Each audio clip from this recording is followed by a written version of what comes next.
TV7 Israel News is made possible thanks to your generous donations. Shalom, good evening. This is TV7 Israel News, broadcast to you from Jerusalem. And in today's top stories, Israeli Defense Minister Yoav Gallant commends Israel's security forces for successfully confronting Iranian efforts to flood Judea and Samaria with weaponry and munitions.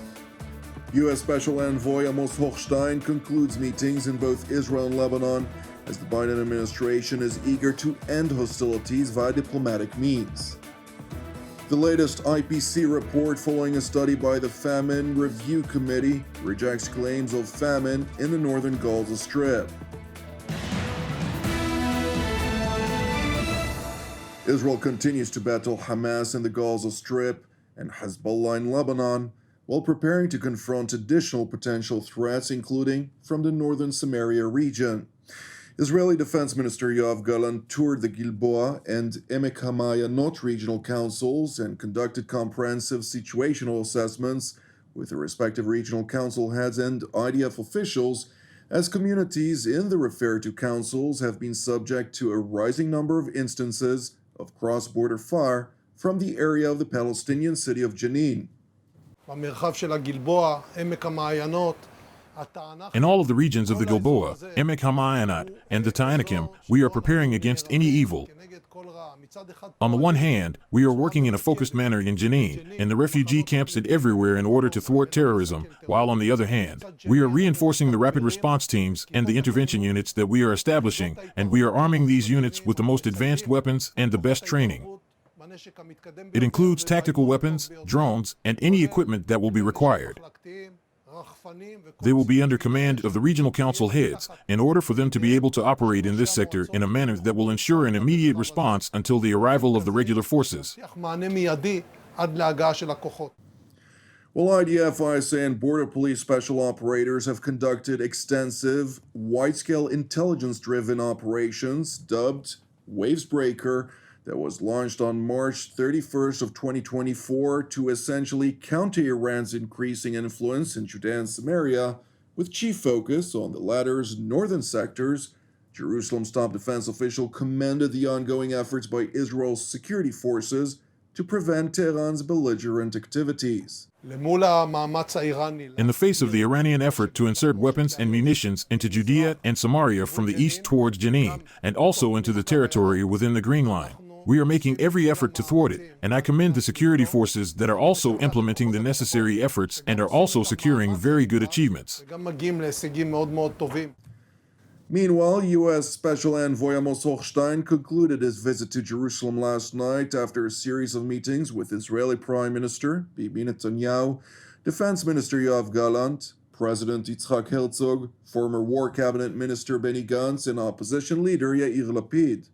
During the course of these meetings, Hochstein relayed a stern message to Jerusalem's top leaders, in which he essentially expressed the Biden administration's determination to end Hezbollah's hostilities against Israel diplomatically, and therefore demands that the IDF restrains its response to the Iranian proxy's attacks. And while Hezbollah essentially launched toward Israel over 5,000 projectiles since October 7th, which is over 1,000 more rockets than what the Iranian proxy launched at Israel during the entirety of the Second Lebanon War, a senior Israeli security official told TV7 on condition of anonymity that Washington essentially threatened Israel that a wide-scale retaliatory response, including versus critical Lebanese infrastructure, to the blatant hostilities against it, would alter the Biden administration's policy toward the Jewish state. Meanwhile, after concluding his visit to Jerusalem, Hochstein traveled to Lebanon's capital, where he ensued in talks with Beirut's political elites. The conversations that I had here today in Beirut and the ones that I had yesterday in Israel, both are being conducted because the situation is serious. We have seen an escalation over the last few weeks. And what President Biden wants to do is to avoid a further escalation to a greater war. That is the effort here. It will take everyone's interest in ending this conflict now, and we believe that there is a pathway diplomatically to do it, if the sides agree to it. But this is a very serious situation that we are in. President Biden's envoy went on to assert the two diplomatic aspirations which he is trying to pursue as a framework for a cessation of hostilities. The first includes the Biden administration's keen aspirations to end the war in Gaza, which at the moment does not seem plausible since Hamas leader Yahya Sinwar refuses to accept the outline of Israel's proposal. A second option includes far-reaching Israeli concessions related to border territories that have been under dispute since 1948 and which Hochstein hopes to essentially entice Israel to accept a list of far-reaching concessions in exchange for temporary quiet, similar to the maritime delineation agreement that he had helped secure on October 27th of 2022. A ceasefire in Gaza and/or an alternative diplomatic solution could also bring the conflict across the blue line to an end, creating conditions for displaced Lebanese civilians to go home in the south and for Israeli civilians to go home in their north. Deliberations on Washington's efforts to reach a diplomatic solution to the conflict is expected to intensify. Israeli Strategic Affairs Minister Ron Dermer and Israeli National Security Advisor Tzachi Hanegbi traveled to Washington today for a series of meetings, including with U.S. Secretary of State Antony Blinken and National Security Advisor Jake Sullivan, among others.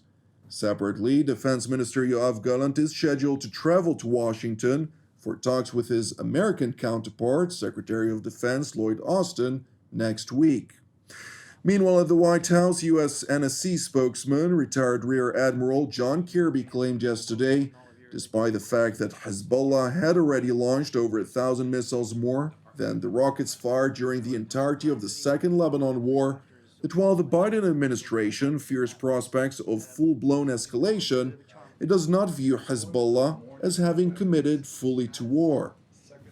I don't want to sound blasé about this. If we weren't concerned about the possibility of escalation and a full-blown second front there to the north, we wouldn't still be involved in such intense diplomacy. And Mr. Hochstein's over there right now. As a matter of fact, he's in Israel as we speak to have these conversations, and he'll follow that up with conversations in Beirut. So obviously we're concerned about this. We haven't seen Hezbollah jump in with 2 full feet here. They have been, of course, conducting strikes across that border. The Israelis have been defending themselves against that. We don't want to see escalation. We don't want to see a second front. And we are concerned about it. Meanwhile, at State Department spokesman Matthew Miller reiterated the Biden administration's position, in which it hopes that a ceasefire in Gaza would translate to de-escalation in Lebanon.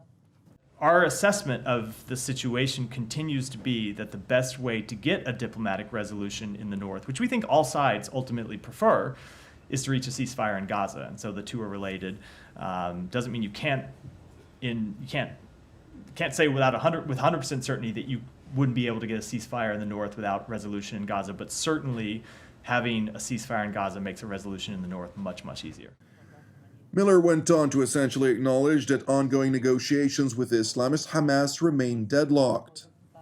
We continue to have conversations with the government of Israel, the governments of Egypt, and the government of Qatar, but I'm not going to get into the status of those conversations or any detail about those conversations from here. We do want to bridge the differences where we can. As you heard the Secretary say and as the President say, there are a number of things that we just think are non-starters and shouldn't have been in the response, go beyond what Hamas demanded previously, and hopefully those are demands that Hamas will back down from, because we don't think that they're workable. But there are a number of areas where we think we can find agreement. Doesn't mean we will, because it takes 2 parties to come to an agreement, but we think it's possible to come to agreement, so we're going to continue to work on that. Miller further responded to a question on whether the United States would continue to support Israel, that after President Joe Biden threatened Prime Minister Benjamin Netanyahu in a phone conversation on April 4th that unless Israel would expand the quantity of humanitarian aid into Gaza, Washington would reevaluate its own policy vis-à-vis Jerusalem. So it's because we have seen them take steps that have been productive. Not always perfect in every instance, but let me just go through some of them. So we saw after that phone call and after the president made clear that our policy would be dependent on the results, we saw the opening of Zekum. We saw the opening of Erez Crossing. We saw the opening of Ashdod for deliveries to come in. We saw the opening of the Jordan routes. So you now have trucks that are coming directly from Jordan, crossing through Israel, in some cases crossing through the West Bank and going directly to the north. It's a significant improvement. Aid groups say in the north it's gotten just as bad as it was before. So we have seen, so we don't have people on the ground to make an assessment. We will look to the groups that make assessments to tell us what the actual situation is. But you have seen a significant increase in assistance going into the north. When before that phone call, there wasn't a large amount of assistance that was going in. Everyone knows those stories very well. We have now seen assistance going in. Now look, when we see reports from humanitarian groups, say the IPC that issues reports from time to time, we will take a look at those, and if there are things that need to change, we won't hesitate to be direct with Israel about how they need to make those changes. But we have seen an improvement in the aid situation going in the north, and we've seen somewhat of a stagnation in the south, and that's what we want to see reversed. It is important to highlight that the latest IPC report, which was sponsored by the United Kingdom, EU, United States, and Canada, and was published last month, the Famine Review Committee essentially rejected assertions by the UN and other aid organizations regarding acute food deficiency in the Gaza Strip.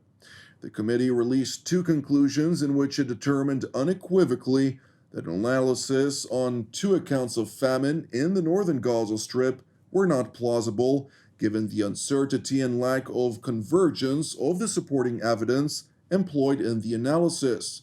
In other words, data utilized by the analyzing humanitarian bodies were based upon faulty information, which consequently brought about the demonization of Israel by a vigorous campaign of disinformation. Thank you for watching TV7 Israel News. It is important for us to highlight that TV7 Israel is a donation-based non-profit ministry with all of our productions available free of charge. Therefore, we would deeply appreciate it if you'd consider making a donation and help support all of the productions we produce on a daily basis. You can do so by visiting our website at www.tv7israelnews.com. Separately, I'd like to encourage you continue to pray for the peace of Jerusalem and the salvation of Israel. Jonathan Hassan wishing you an Erev Mevorach, and God willing, we'll see you during our upcoming TV7 Israel updates. Until then, Shalom from Jerusalem.